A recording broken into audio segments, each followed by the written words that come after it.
Hello students, आज मैं आपको जो टॉपिक लेके आया हूँ वो है इंटरनेशनल ट्रेड, अंतर्राष्ट्रीय व्यापार। आज हम समझने की कोशिश करते हैं। हमने प्रीवियस चैप्टर्स में पढ़ा किस तरह से कौन कौन सी एक्टिविटीज होती है, क्या क्या उन एक्टिविटीज के रूल है। तो हम जब टर्सरी एक्टिविटीज हमने पढ़ी थी तो हमने उसी में इस टॉपिक को पढ़ा था कि ट्रेड्स क्या होते हैं। तो मैंने वहाँ तो आपको थोड़ा बहुत एक्सप्लेन किया था कि क्या ट्रेड्स के रूल होते हैं, क्या उसमें काम रहता है। आज हम बात करने जा रहे हैं इंटरनेशनल ट्रेड्स की। सबसे पहले समझते हैं ये व्यापार जो शब्द है क्या है। व्यापार वस्तुओं का आदान प्रदान के लिए होता है कि जिसमें वॉलेंट्री हम क्या करते हैं, गुड्स और सर्विसेज का एक्सचेंज करते हैं। We have trade as the voluntary exchange of goods and services.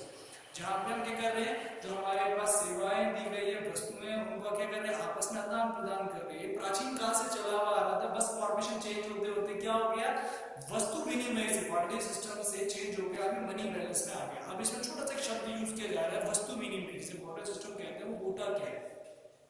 प्राचीन समय के अंतर्गत आदिवासी जनसंख्या क्या करती थी कि किसी वस्तु का उत्पादन करती है। मान लीजिए ए और बी दो व्यक्ति हैं, दोनों ने अलग अलग वस्तुओं की उत्पादन किया हुआ है। ए व्यक्ति को चावल चाहिए, ठीक है, और बी व्यक्ति को कुछ और सामान या कपड़े या जूते, इस तरह की कोई वस्तु चाहिए जो निर्मित है। तो वो क्या करता था, उस वस्तु के लिए, जो उस वस्तु को चाहिए होता था, उसके लिए वो उस व्यक्ति को ढूंढता था जिसके पास उस वस्तु की उत्पादित है, और उसको देख करके वो वस्तु ले लेता है। जिसमें वस्तुओं के बदले हम करने का कार्य करते हैं। इसमें वस्तुओं को आपस में बदला जाता था। इसको वस्तु विनिमय की सिस्टम को कहा जाता है, सिस्टम रहता है। ये प्राचीन समय से ही अंतरराष्ट्रीय व्यापार लगातार स्थितियों के अंतर्गत देखा जाता था। पर अगर हम व्यापार के चरणों को समझते हैं, दो लेवल, दो स्तरों को जानने की कोशिश करते हैं। What are the two level of the trades?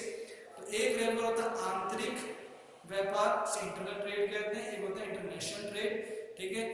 अंतरराष्ट्रीय व्यापार क्या होता है? दो देशों के बीच में व्यापार होता है। और इंटरनल ट्रेड्स अपने आपस में स्टेट्स के अंदर या डिस्ट्रिक्ट्स के अंदर या विलेजेस के अंदर अपने लेवल पे किया जाता है। जो देश के अंदर व्यापार होता है इंटरनल कहते हैं, और जो बाहर देश से हो रहा है उसे हम इंटरनेशनल ट्रेड कहते हैं। अब सबसे बड़ा जो क्वेश्चन हमारे पास आता है, ट्रेड होता क्यों है? अगर एक्चुअल में समझने की कोशिश करते हैं, इतिहास की जानने की कोशिश करते हैं, इंटरनेशनल ट्रेड क्यों होता है, what are the reason behind it, उसके पीछे कौन कौन से कारण है, ये आपको दिए हुए। What are the basic concept of international trade? हम जो व्यापार कर रहे हैं, अंतरराष्ट्रीय व्यापार कर रहे हैं, वो हम क्यों कर रहे हैं? पहला कारण दिया हुआ है, differences in the national trade, ठीक है। जो राष्ट्रीय संसाधन हमारे पास दिए हुए हैं उसमें भिन्नताएं, जो संसाधन हमारे पास उपलब्ध हैं उनमें क्या अलग अलग संसाधनों की उपस्थिति। दूसरा पॉपुलेशन फैक्टर, जनसंख्या कारक के रूप में, जनसंख्याओं की मांग को लेकर के, उन चीजों को लेकर अंतरराष्ट्रीय व्यापार किया जाता है। स्टेज ऑफ इकोनॉमिकल डेवलपमेंट, आर्थिक विकास के स्तर के लिए, जो आर्थिक विकास है उसके स्तर के लिए। ट्रांसपोर्ट, परिवहन के लिए।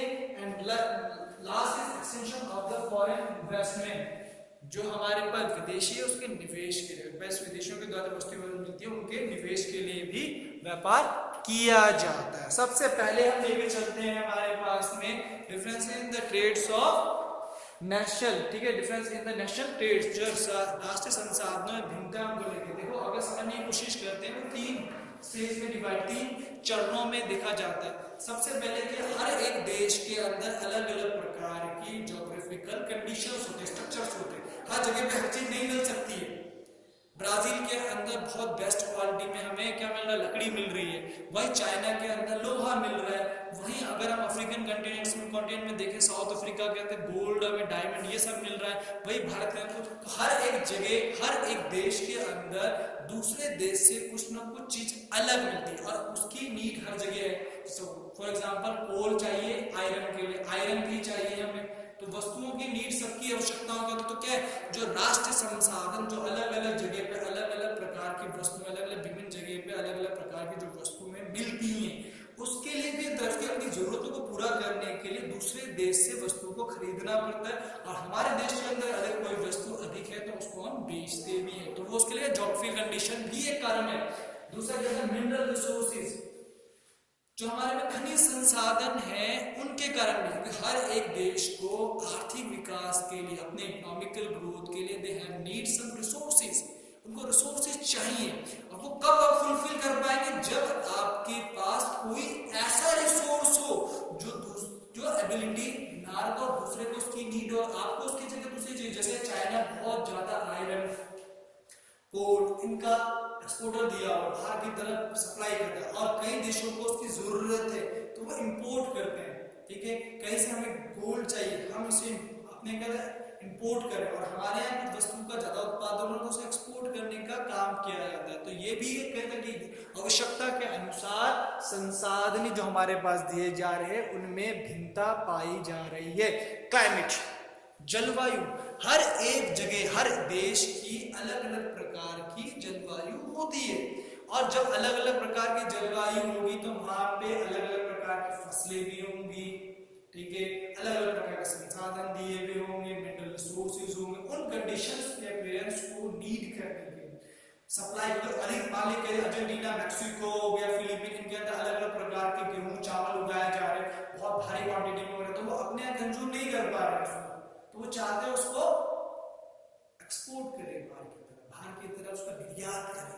तो क्या करेंगे, अपने फॉरेन करेंसी कमाना चाहते हैं, तो उस कंडीशंस को बेनिफिट लेने के लिए, और वहीं पर दूसरे देश हैं जहां वो वस्तु में उगती नहीं है, जहां पर वो चीजें मिल नहीं रही है, तो वो इंपोर्ट करना चाहते हैं, तो भी उन नीड्स को फुलफिल करने के लिए they can doing the international trade. Then second, population factor, हमें अपनी जनसंख्या की आवश्यकताओं को फुलफिल करने की, बढ़ती जनसंख्या है, हर एक देश के अंदर मांग है, डिमांड्स है, किसकी, वस्तुओं को लेकर, आइटम्स को लेकर, तो दे वांट सम रिसोर्सेज, सब दे वांट सम थिंग्स, तो वो क्या चाहिए, उनको चाहिए, पॉजिटिव वे में चाहिए, तो क्या करेंगे, they have taking from these, तो वो क्या करते हैं, दूसरे देशों से उन चीजों को लेते हैं। तो सबसे बड़ा जो दिया जाता है साइज ऑफ पॉपुलेशन, जिस तरह से बड़ी जनसंख्या देखने को होगी तो वहां वस्तुओं की मांगे ज्यादा होंगी, चाइना, भारत, कई और देश देखने को, तो वहां पे गेहूं, चावल, खाद्य पदार्थ, खाद्य तेल, प्राकृतिक गैस, प्राकृतिक तेल, ठीक है, उनके हिसाब से कपड़े लत्ते सब चीज, जो भी चीज चाहिए उनको लिए क्या चाहिए, डिपेंड है, तो वो क्या करेंगे, they can taking from the other countries. और कल्चरल फैक्टर, दूसरे देशों के अंदर जो सांस्कृतिक रूप से मिल रही हैं वस्तुएं, जो सांस्कृतिक रूप से पाई जा रही हैं, उनको भी लेना चाहते हैं, उनको भी लेकर के कार्य करना चाहते हैं। जैसे मान लीजिए किसी देश के अंदर कोई अच्छी शिल्पकला दी हुई है, कपड़े दिए हुए, हैंडीक्राफ्ट दे रही है, ये सब चीजें उपलब्ध है, उनको फुलफिल करने के लिए, उन चीजों की डिमांड को लेकर, क्योंकि देखा भारत के अंतर्गत दूसरे देशों से लोग आते हैं, देखते हैं यहाँ का कपड़ा बाहर प्रिंट करके जाता है, परचेजिंग, इसलिए भी उन कल्चर्स के लिए, उन ड्रेसेस के लिए, उन वेशभूषाओं के लिए, उन चीजों के लिए भी हम क्या करते हैं, ट्रेड करते हैं। तो these are the two main factors. Third factor, stage of economical development, हर एक देश चाहता है कि उसके आर्थिक विकास के स्तर में वृद्धि हो। कब होगी वृद्धि, जब उसके पास वो सब रिसोर्सेज अवेलेबल हो जाएंगे। मानने के लिए नेचुरल, आपका क्या है, नेचुरल ऑयल चाहिए, प्राकृतिक तेल, तो वो क्या करता है, हर एक देश की इकोनॉमी के अंदर डिपेंड करता है, और उसके लिए क्या, हमारे पास गल्फ कंट्रीज के अंदर पेट्रोल और डीजल का उत्पादन किया जाता है। अगर तेल नहीं होगा, प्राकृतिक तेल नहीं होगा, तो सबसे बड़ी प्रॉब्लम क्या हो जाएगी, किसी भी लेवल पे अगर हम अपनी ग्रोथ चाहते हैं वो नहीं हो पाएगा, पॉसिबल ही नहीं होगा। तो हमें क्या करना पड़ेगा, इकोनॉमिकल ग्रोथ के लिए नेचुरल ऑयल, नेचुरल गैस लेने का काम करते हैं, और अलग अलग प्रकार की इंडस्ट्रीज चाहिए, उनके लिए रॉ मटेरियल्स चाहिए, तो भी हमें क्या करना पड़ेगा, इंपोर्ट करना पड़ेगा, और जो हमारे पास वस्तुएं बनेंगी उसको बाहर एक्सपोर्ट भी करना पड़ेगा। तो आयात और निर्यात के तालमेल को बनाना ही सबसे इंपॉर्टेंट सेक्शन है ट्रेड का।